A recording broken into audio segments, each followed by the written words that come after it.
Hello everyone. So this is my office and I do counseling here in the States, one of the schools. Actually I work couple schools in the States and especially I do the counseling. আর কাউন্সেলিংটা করতে গিয়ে যে সমস্ত টুলসগুলো ব্যবহার করি তার মধ্যে একটা tools আমি সবার সাথে শেয়ারিং করতে চাই। What can I control? তাহলে আমি নিজের মধ্যে কি কন্ট্রোল করতে পারি? আমি অনেক কিছু কন্ট্রোল করতে পারি, আবার অনেক কিছু কন্ট্রোল করতে পারি না। তাহলে আমি যেগুলো কন্ট্রোল করতে পারি না, সেটা নিয়ে যখন আমি সময় স্পেন্ড করি, আসলে অনেক সময় সেটা শুধু সময় নষ্টই হয় আর আমার মন মেজাজ সবই আরও খারাপ হয়ে যায়। তখন সেটা আমাকে কোনোভাবেই সাহায্য করে না। আর যা কন্ট্রোল করতে পারি, এখানে লেখা আছে things outs of my control.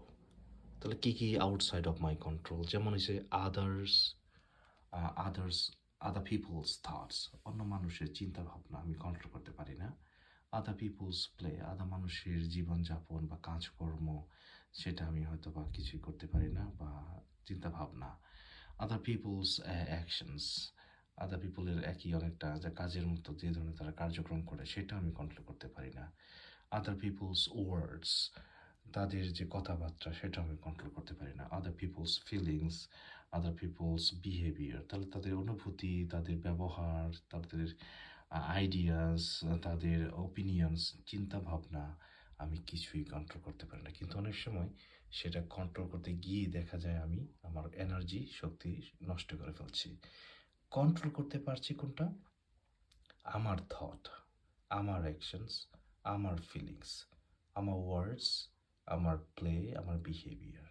তাহলে আমার চিন্তা ভাবনা কাজকর্ম আমি কন্ট্রোল করতে পারি। তাহলে আমি যদি নিজেরটার দিকে গুরুত্ব দিই, নিজেরকে নিয়ে কাজ করি, আমি হয়তো বা অনেক উন্নতি করতে পারবো। Thank you so much for listening today.